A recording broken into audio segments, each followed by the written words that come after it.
Hello friends, welcome back to the channel. Audit की इस class में एक बार फिर से आप सबका वेलकम है, स्वागत है। चलिए वीडियो को शुरू करते हैं और देखते हैं कि आज की इस वीडियो में हमारा पहला क्वेश्चन क्या है। पहला क्वेश्चन है कि एक कंपनी के प्रविवरण में गलत बयानी के लिए अंकेक्षक का दायित्व कैसा होता है। तो इस क्वेश्चन को सॉल्व करने के लिए सबसे पहले थोड़ा बहुत हम प्रविवरण यानी कि प्रॉस्पेक्टस के बारे में डिस्कस कर लेते हैं। प्रॉस्पेक्टस का जो रिलेशन होता है, इससे ऑडिटर का कोई रिलेशन नहीं होता है, बल्कि कंपनी जनता में अपनी इन्फॉर्मेशन को देने के लिए कि हमारी कंपनी किस टाइप की है, कौन सा व्यापार करती है, कौन सा कारोबार करती है, हमारी कंपनी का स्थान कहाँ पे है और किस किस टाइप के कंपनी हमारे शेयर्स इशू करती है। यानी कि इस एक कंपनी की इन्फॉर्मेशन देने के लिए कंपनी जो मेथड अपनाती है, जो जरिया अपनाती है, उसको हम प्रॉस्पेक्टस कहते हैं। कोई भी अंशधारी या शेयर होल्डर्स अपने अंश को परचेज करने से पहले वो कंपनी के प्रॉस्पेक्टस को जानना चाहता है, देखना चाहता है कि कंपनी किस टाइप की है। तो इसलिए इसका रिलेशन ऑडिटर से कोई नहीं होता है, बल्कि इसका रिलेशन एक कंपनी से होता है, ठीक है। और इसमें अगर किसी भी प्रकार की त्रुटि की जाती है तो इसमें कंपनी के बोर्ड ऑफ डायरेक्टर्स या शेयर होल्डर्स इसके रिस्पॉन्सिबल हो गए, ठीक है। तो इस कंडीशन में हमारा ऑप्शन नंबर डी हमारा राइट आंसर हो जाएगा कि इसमें अंकेक्षण का कोई भी दायित्व नहीं होगा। अंकेक्षण का दायित्व वहाँ उत्पन्न होता है जहाँ कंपनी के लेखा पुस्तकों में जांच करते समय अगर अंकेक्षण जानबूझ करके अपने काम में लापरवाही करता है तो उस कंडीशन में उसको उत्तरदायी तो ठहराया जा सकता है। तो ऑप्शन नंबर डी हमारा राइट आंसर होगा। क्वेश्चन को सॉल्व करने के साथ साथ मैं पूरी कोशिश करूंगा कि क्वेश्चंस को आप लोगों के साथ डिफाइन करता हुआ चलूं, ताकि हमारे एक क्वेश्चन के साथ साथ कितने क्वेश्चन बन सकते हैं उसको भी हम डिफाइन करेंगे और ऑप्शन को देख करके क्वेश्चन को किस तरह से सॉल्व कर सकते हैं इसको भी हम साथ साथ डिस्कशन करेंगे और क्वेश्चन को आप नोट डाउन भी करते रहो। तो चलिए बढ़ते हैं अगले प्रश्न की तरफ। प्रश्न नंबर 2 है कि आंतरिक निरीक्षण एक हिस्सा है, यानी कि इंटरनल चेकिंग किसका हिस्सा होता है। तो ये क्वेश्चन हमारा जो है पहले कई बार एग्जाम्स में पूछा जा चुका है, क्योंकि ये काफ़ी मिलता जुलता हुआ क्वेश्चन से एक काम के तीन नाम है, जिसकी वजह से स्टूडेंट्स इसमें कंफ्यूज हो जाते हैं। तो आंतरिक निरीक्षण जो हिस्सा है वो आंतरिक नियंत्रण का हिस्सा है। ऑप्शन नंबर सी हमारा राइट आंसर हो जाएगा। प्रश्न नंबर 3 है लैपिंग शब्दों का प्रयोग होता है, यानी कि लैपिंग शब्दों का प्रयोग हम कहाँ कर सकते हैं। जब भी लैपिंग शब्दों की बात आ जाए तो सबसे पहले आप अपने माइंड में ये बैठा लो कि लैपिंग का मतलब ये होता है, आप कैश इसको मान लो, क्या मान लो, आप इसको कैश मान लो, ठीक है। यानी कि कभी भी ऐसा क्वेश्चन आया कि लैपिंग शब्दों का प्रयोग होता है, वो किसके लिए उपयोग होता है। तो जिस भी संस्था में कैश को लेकर के जो घोटाले होते हैं, जो करप्शन होते हैं, जो लूट मार होती है, उस कंडीशन में या उस सिचुएशन में जो वर्ड यूज़ किया जाता है इसको हम कहते हैं लैपिंग, ठीक है। तो लैपिंग शब्दों का जो प्रयोग होता है वो नगद के घोटाले में उपयोग किया जाता है, कैश से इसका रिलेशन होता है। तो ऑप्शन नंबर ए हमारा राइट आंसर हो जाएगा। बढ़ते हैं अगले प्रश्न की तरफ। हमारा अगला प्रश्न है, प्रश्न नंबर 4 कह रहा है एक ऐसी फाइल जिसमें लेखा परीक्षा के अधीन संगठन संचालित करने के नियम होते हैं उसको क्या कहलाती है, यानी कि वो किस टाइप की फाइल कहलाती है। फाइल हमारी आमतौर से दो प्रकार की ही होती है। तो एक होती है हमारी चालू प्रकार की और एक होती है हमारी अस्थाई प्रकार की, ठीक है। तो चालू यानी कि करंट जो टाइप की जो हमारी फाइल होती है या चालू प्रकार की जो फाइल होती है, इनमें उन्हीं स्ट्रेटजीज या पॉलिसीज या रूल्स को बनाया जाता है जो कुछ दिनों के लिए होती हैं या कुछ मंथ के लिए होती हैं, ठीक है। जो अस्थाई प्रकार की फाइल बनाई जाती है इसमें वो रूल्स या नियम या स्ट्रेटजी या कार्यक्रम बनाए जाते हैं जिनकी अवधि साल, 2 साल, 6 साल या 5 साल या पूरे कंपनी के जीवन काल भर चलती रहती है। तो क्वेश्चन हमारा कह रहा है कि संगठन संचालित करने के नियम होते हैं, यानी कि रूल्स की बात हो रही है, संगठन को संचालन करने की बात हो रही है। तो कंपनी को चलाने के लिए हमारी हर बार रूल और नियम नहीं बदलता है, बस एक बार जो नियम और रूल बना दिया गया उसी पे हमारी कंपनी उसी मेथड पे काम करती है। हल्के फुल्के थोड़ा बहुत रूल्स को बनाया बिगाड़ा जाता है। तो इस कंडीशन में हमारा ऑप्शन नंबर बी हमारा राइट आंसर हो जाएगा कि अस्थाई फाइल में संगठन संचालित करने के नियम होते हैं। तो प्रश्न नंबर 4 का ऑप्शन नंबर बी हमारा राइट आंसर होगा। प्रश्न नंबर 5 है कार्यशील प्रपत्र जिनमें किए गए अंकेक्षण कार्य का रिकॉर्ड होता है वह किसकी संपत्ति होती है। यानी संस्था के लेखा पुस्तकों की ऑडिट करते समय अंकेक्षण जो भी अपने बातों को भूलने के डर से अपने जो लेटर में लिखता है या आने वाले दिनों में जब भी उसकी कोई जवाबदेही अगर कोर्ट में आ जाती है तो वो किस फाइल में किस कमी को पाता है वो एक पेपर पे नोट कर लेता है। तो वही पेपर के बारे में क्वेश्चन पूछ रहा है कि वो पेपर असल में किसके असट्स होती है। क्या वो पेपर कंपनी की होती है या अंकेक्षण की होती है, या कंपनी तथा अंकेक्षण दोनों की होती है, या कंपनी लॉ बोर्ड की होती है। तो अंकेक्षण के द्वारा जो भी लेखा पुस्तकों की ऑडिटिंग की जाती है उसके संबंध में जो भी वो नोट करता है उस पेपर पे उसकी कमी को या अपने आप को याद रखने के लिए, तो ये एक प्रकार के ऑडिटर की ही यानी कि अंकेक्षण की ही संपत्ति होती है। तो ऑप्शन नंबर बी हमारा राइट आंसर हो जाएगा। चलते हैं अगले प्रश्न की तरफ। अगला प्रश्न है कि मूल प्रमाणक के अभाव में प्रस्तुत सहायक प्रमाणित कहलाता है। यानी कि जब कभी कोई ऐसी कंडीशन आ गई, ऐसी सिचुएशन हमारे सामने आ गई कि असेट्स को या संपत्ति को सत्यापित करने के लिए हमारे पास उसका ओरिजिनल डॉक्यूमेंट नहीं है, तो इस कंडीशन में कौन सा ऐसा डॉक्यूमेंट या बिल या रसीद या वाउचर होता है जो उसकी जगह ले सकती है और कंपनी को ये मानना पड़ता है कि हाँ ये असेट्स सही है। तो उस कंडीशन में समपार्श्विक यानी कि ऑप्शन नंबर डी हमारा राइट आंसर हो जाएगा कि मूल प्रमाणक के अभाव में समपार्श्विक प्रमाणिक जो है संपत्तियों सहायक होता है किसी भी चीज़ को या किसी भी एसेट्स को या किसी भी गुड्स को प्रमाणित करने के लिए, उसकी जगह पे इसको उपयोग किया जा सकता है, यूज़ किया जा सकता है। तो ऑप्शन नंबर डी हमारा राइट आंसर हो जाएगा। प्रश्न नंबर 7 है प्रमाणन होता है, प्रमाणन किसका किया जा सकता है। इस प्रश्न को, इस क्वेश्चन को सॉल्व करने के लिए थोड़ा हम पहले ऑप्शन को देख लेते हैं। ऑप्शन नंबर ए है हमारा संपत्तियों का जांच और ऑप्शन नंबर बी है संपत्तियों का मूल्यांकन। पहले हम इन दो ऑप्शन के बारे में डिस्कस कर लेते हैं। फ्रेंड्स, कभी भी संपत्तियों की जांच के बारे में बात आए या संपत्तियों के मूल्यांकन के बारे में बात आए तो इस कंडीशन में संपत्तियों का जो किया जाता है वो सत्यापन किया जाता है। क्या किया जाता है? सत्यापन किया जाता है, वेरिफिकेशन किया जाता है कि यह असेट्स किसकी है, किसकी नहीं है, या ये हमारी है तो है क्यों नहीं है।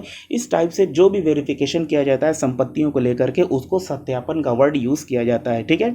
और जब भी कभी ऐसी बात आ जाएगी प्रविष्टियों की जांच करना या हमारी एंट्रीज़ की जांच करना या लेखा पुस्तकों में हुई एंट्रियों की जांच करने के लिए कौन से प्रमाणक को यूज़ में लिया जाता है तो वो हमारा वाउचर होता है।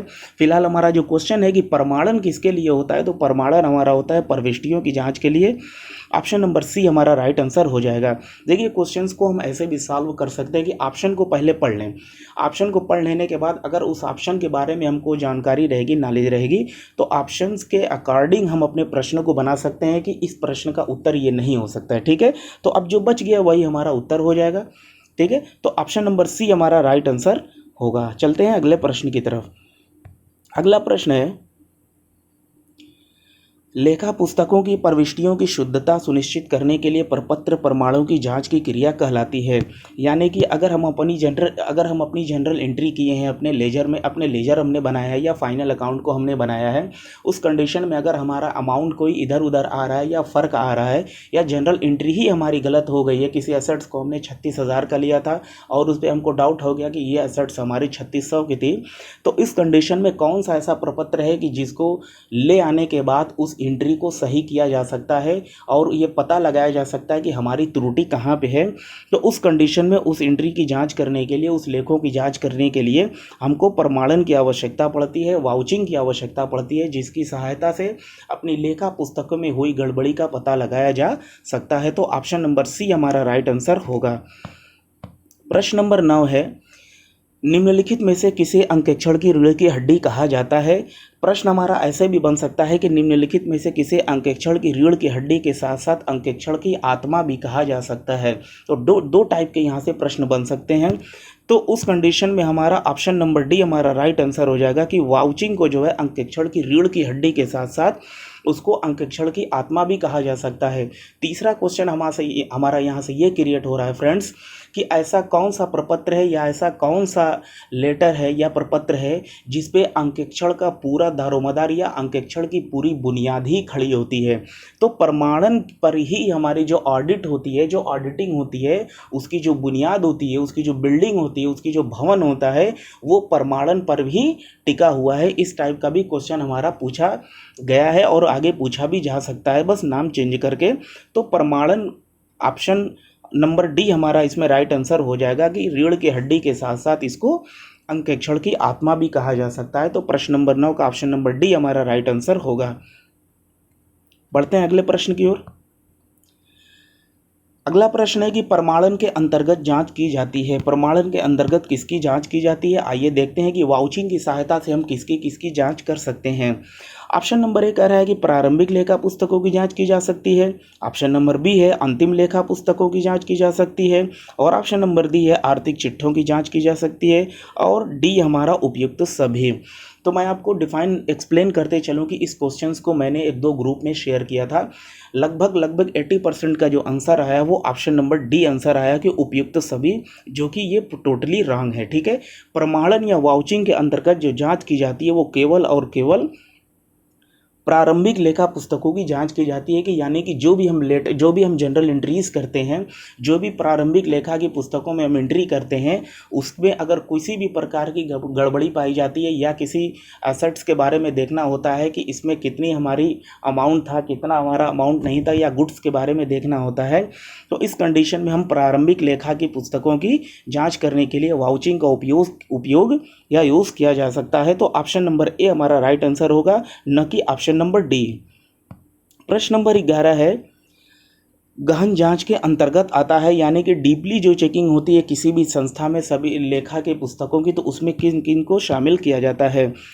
तो ऑप्शन नंबर ए हमारा इसमें राइट आंसर हो जाएगा कि सभी लेखा पुस्तकों की जांच इसमें की जाती है, न कि स्पेशल लेखा पुस्तकों की और न ही रोकड़ बही की। क्योंकि गहन जांच के अंतर्गत का मतलब यानी गहन जांच या डीपली चेकिंग का मतलब यही हुआ कि कहीं ना कहीं ऑडिट करने में किसी अच्छे खासे फ़र्क को महसूस किया गया है ऑडिटर के द्वारा, इसलिए वो सभी पुस्तकों की दोबारा जो है अपनी डीपली चेकिंग करना चाहता है कि जिसकी वजह से वो गलतियों को या त्रुटियों को पकड़ सके। तो उस कंडीशन में संस्था की सभी लेखा पुस्तकों की जांच करना उसके लिए अनिवार्य हो जाता है। तो इस तरीके से हमारा ऑप्शन नंबर ए हमारा राइट आंसर हो जाएगा।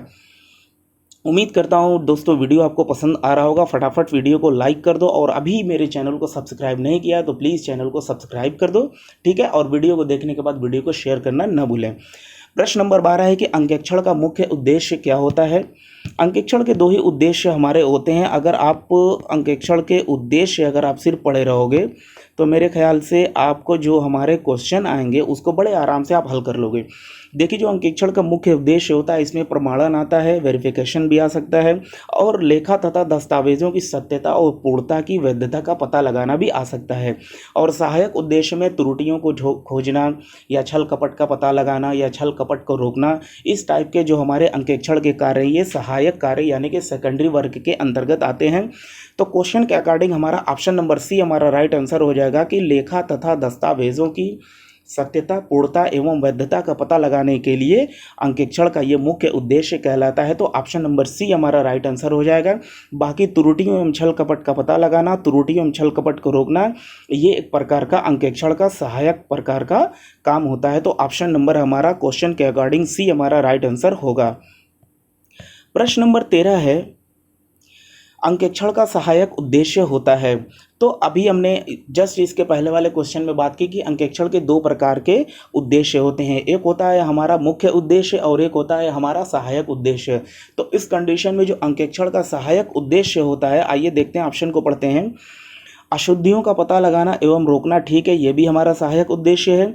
छल कपट का पता लगाना एवं उन्हें रोकना, ठीक है, हमारा ये भी सहायक उद्देश्य है। और सी है अशुद्धियों तथा छल कपट का पता लगाना एवं उन्हें रोकना, और ऑप्शन नंबर डी है उपरोक्त में से कोई नहीं।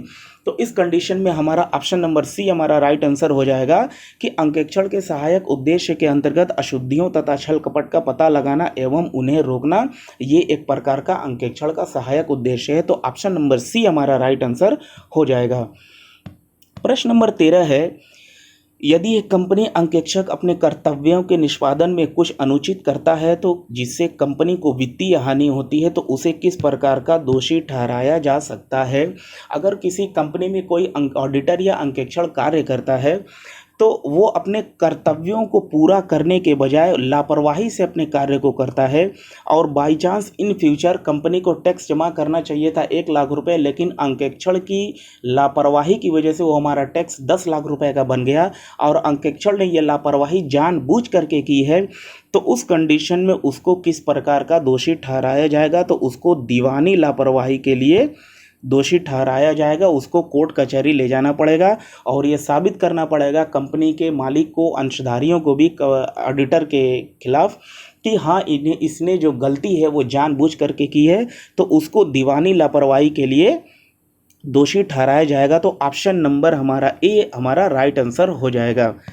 प्रश्न नंबर 15 है, कार्यालय टेलीफोन का घरेलू उपयोग करना क्या कहलाता है। देखिए इस क्वेश्चन को दो तरीके से पूछा जा सकता है। असर्ट्स कोई हो, हमको इससे मतलब नहीं है, वो टेलीफोन हो, मशीन हो, चाहे किसी भी प्रकार की मोटर कार हो या हमारी मोटरसाइकिल हो, उससे हमको मतलब नहीं है। यहाँ असर्ट्स की बात हो रही है, सिर्फ असर्ट्स को हमको ध्यान में रखना है। क्वेश्चन तो एक हमारा ये बना कि कार्यालय टेलीफोन का घरेलू उपयोग करना क्या कहलाता है, ठीक है। और यहीं पर अगर क्वेश्चन हमारा ऐसे पूछता कि कार्यालय टेलीफोन का उपयोग करना क्या कहलाता है, तो दोनों में बहुत डिफरेंस है फ्रेंड्स, ठीक है। तो कार्यालय टेलीफोन का जो घरेलू उपयोग करना कहलाता है ये हमारा सुविधा का गबन कहलाता है। तो ऑप्शन नंबर सी हमारा राइट आंसर है, क्योंकि कार्यालय का जो टेलीफोन दिया गया है वो इसलिए दिया गया कि इम्प्लाई चाहे तो आवश्यकता के अनुसार, यानी कि उनको जब भी ज़रूरत हो तो अपने घर वो बात कर सकते हैं, या बहुत रेयर केस में उसका यूज़ कर सकते हैं। लेकिन इस कंडीशन में अगर कार्यालय टेलीफोन का वो घरेलू उपयोग करने लगता है, आमतौर से एकदम बातचीत करने लगता है, तो कंपनी के द्वारा ये एक प्रकार की इम्प्लॉइज़ को सुविधा दी गई है कि आप जो है बार बार न बात करके मेन टाइम में या एक टाइम में या आवश्यकता के अनुसार यानी नीड के अकॉर्डिंग आप बात कर सकते हैं। और अगर आप उसका नाजायज़ फ़ायदा उठाते हैं तो ये एक प्रकार का सुविधा का गबन कहलाता है। और यहीं पर अगर घरेलू सिर्फ नहीं रहता कि कार्यालय टेलीफोन का उपयोग करना क्या कहलाता है, तो उस कंडीशन में हमारा ऑप्शन नंबर बी सही होता है कि वो संपत्ति का गबन कर रहा है। फिलहाल क्वेश्चन के अकॉर्डिंग हमारा ऑप्शन नंबर सी हमारा राइट आंसर हो जाएगा। बढ़ते हैं अगले प्रश्न की तरफ। अगला प्रश्न है, निम्नलिखित में से कौन सा कार्य अंकेक्षण का है। पहला ऑप्शन हमारा कह रहा है कि खाते की गणितीय शुद्धता की जांच करना। ऑप्शन नंबर बी है अशुद्धियों को ढूंढना एवं रोकना। ऑप्शन नंबर सी है कमी को ढूंढना एवं रोकना। और ऑप्शन नंबर डी है उपयुक्त सभी। तो मैं आपको एक्सप्लेन करता चलूँ कि जो अंकेक्षण का कार्य होता है, क्वेश्चन हमारा कह रहा है कि कौन सा कार्य अंकेक्षक का है, ठीक। तो अंकेक्षण का जो कार्य होता है वो किसी भी संस्था की गणितीय शुद्धता की जांच करना भी होता है और अशुद्धियों को ढूंढना एवं रोकना होता है। तो इतना दो ऑप्शन क्लियर कर लेने के बाद ही, ऑप्शन चारों देखने के बाद ये हमारा क्लियर हो गया है कि उपयुक्त सभी हमारा ऑप्शन हर हाल में होगा, ठीक है। तो इस कंडीशन में जब हमारे दो ऑप्शन हमारे सही हो जाते हैं तो इसका मतलब ये हुआ कि हमारा उपयुक्त सभी ऑप्शन, क्योंकि कमी को ढूंढना एवं रोकना ये भी हमारे अंकेक्षण का कार्य होता है। तो अब हमारा लास्ट ऑप्शन बचता है उपयुक्त सभी। तो इन तीनों को छोड़ करके हम लास्ट ऑप्शन का चुनाव करेंगे, क्योंकि ये तीनों काम जो है अंकेक्षण के कार्य के अंतर्गत आते हैं या अंकेक्षण का कार्य कहलाता है, ठीक है। तो उपयुक्त सभी ऑप्शन नंबर डी हमारा राइट आंसर होगा। प्रश्न नंबर 17 है, किसी लेखा पुस्तकों की जांच करना अंकेक्षण का उद्देश्य होता है। यानी किसी संस्था में लेखा पुस्तकों की जो जांच की जाती है वो अंकेक्षण का किस प्रकार का उद्देश्य कहलाता है। तो मैं एक्सप्लेन इसको कर दूं कि किसी भी संस्था में जब लेखा पुस्तकों की जो जांच की जाती है या प्रमाणन किया जाता है तो ये अंकेक्षण का मुख्य उद्देश्य के अंतर्गत आता है। इसके अलावा कंपनी के लेखा पुस्तकों की त्रुटियों का पता लगाना, कपटों को रोकना या कपट का पता लगाना या त्रुटियों को रोकना, ये एक प्रकार का अंकेक्षण का सहायक कार्य के अंतर्गत आता है। तो क्वेश्चन हमारा ये पूछ रहा है कि किस लेखा पुस्तक की जांच करना अंकेक्षण का उद्देश्य होता है, ठीक है। किस लेखा पुस्तकों की जांच करना अंकेक्षण। इस क्वेश्चन को हम यहीं पे क्विट करते हैं, क्योंकि इसमें क्वेश्चन भी ठीक प्रकार से टाइप नहीं हुआ है और न ही ऑप्शन भी इसमें ठीक प्रकार से मुझे लग रहा है। चलिए बढ़ते हैं अगले प्रश्न की तरफ। अगला हमारा प्रश्न कह रहा है कि निम्नलिखित में से कौन सा आंतरिक जांच से संबंधित है। यानी कि कौन सा ऐसा काम है जो हमारा इंटरनल चेकिंग से संबंध रखता है। चलिए ऑप्शन पर डिस्कस करते हैं। ऑप्शन नंबर ए है आंतरिक लोगों द्वारा लेखा रिकॉर्डों की जांच करना। ये तो हमारा कहीं से ऑप्शन बन ही नहीं रहा है कि इंटरनल लोगों द्वारा जो लेखा का रिकॉर्ड किया जाता है कि हम उसकी जांच नहीं करेंगे। दूसरा है कि संपत्तियों का सत्यापन आंतरिक रूप से करना। तीसरा है एक व्यक्ति के कार्य की जांच स्वतः ही अन्य व्यक्तियों द्वारा की जाती है। और ऑप्शन नंबर डी है कि प्रत्येक व्यक्ति के कार्य की जांच आंतरिक तौर पर की जाती है। तो इन चार ऑप्शन में जो हमारा सबसे परफेक्ट ऑप्शन लग रहा है वो है हमारा ऑप्शन नंबर सी कि एक व्यक्ति के कार्य की जांच स्वतः ही अन्य व्यक्तियों के द्वारा होती है। इसको हम आंतरिक जांच भी कहते हैं। मैं एक बार इसको फुली डिफाइन कर दे रहा हूँ कि जब भी संस्था में ऐसा क्वेश्चन आ जाए कि एक संस्था में किसी एक व्यक्ति के कार्य की जांच दूसरे व्यक्ति के द्वारा कर ली जाती है तो उसको किस नाम से जाना जाता है। उसको आंतरिक जांच भी कहते हैं, उसको आंतरिक रोकथाम भी कहते हैं, उसको आंतरिक निरीक्षण भी कहते हैं। ये 3 नाम है और एक प्रकार का हमारा यहाँ पर ऑप्शन दिया है कि एक व्यक्ति के कार्य की जांच स्वतः ही अन्य व्यक्ति द्वारा की जाती है। तो उसका संबंध किससे है? तो उसका संबंध हमारा आंतरिक जांच से भी होता है, आंतरिक निरीक्षण से भी होता है और आंतरिक रोकथाम से भी होता है। उम्मीद करता हूं कि डेफिनेशन आपको प्योरली समझ में आ रही होगी। ठीक है, वीडियो को अभी तक आपने लाइक नहीं किया तो प्लीज़ वीडियो को लाइक कर दो और सब्सक्राइब का बटन फटाफट दबा दो। चलिए बढ़ते हैं अगले प्रश्न की तरफ।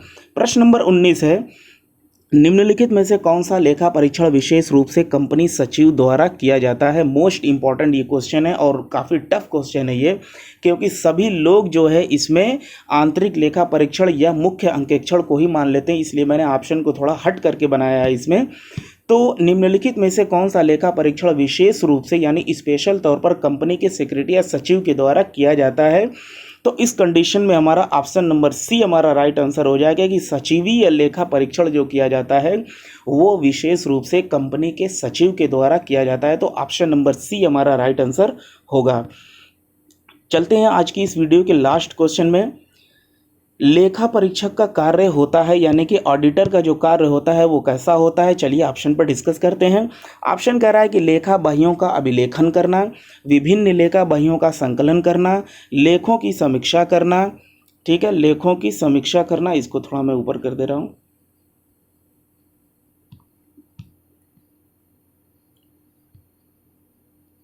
ये हमारा एक ऑप्शन यहाँ पे, ठीक है, पहले ऑप्शन को ऐसे ही देख लेते हैं। प्रश्न है कि लेखा परीक्षक का कार्य है, ठीक है, लेखा परीक्षक का हमारा जो कार्य होता है वो शुद्धता ज्ञात करने के लिए बही प्रविष्टियों का सत्यापन करना होता है। ठीक है, लेखा परीक्षक का जो कार्य होता है वो शुद्धता ज्ञात करने के लिए बही प्रविष्टियों का सत्यापन करना होता है। तो ऑप्शन नंबर डी हमारा इसमें राइट आंसर हो जाएगा। तो इस तरीके से आज की इस वीडियो में जो हमने क्वेश्चंस कंप्लीट किए ये मोस्ट इंपॉर्टेंट क्वेश्चन थे। अब वीडियो को लाइक कर दो, शेयर करो, सब्सक्राइब करो, अपने ग्रुप में फैला दो। और अगर किसी टॉपिक पे आपको क्वेश्चन चाहिए तो आप हमें कमेंट करो, चैप्टर का नाम बताओ तो मैं आपको वीडियो बना के शेयर करूँगा। जल्दी ही चैनल पर प्रैक्टिस सेट भी लाने की कोशिश की जा रही है, बस कुछ रोज़ में प्रैक्टिस सेट भी हम करवाएंगे जिसमें सभी चैप्टर्स से हमारे क्वेश्चंस रहेंगे। चलिए मिलते हैं नेक्स्ट वीडियो में। Good night.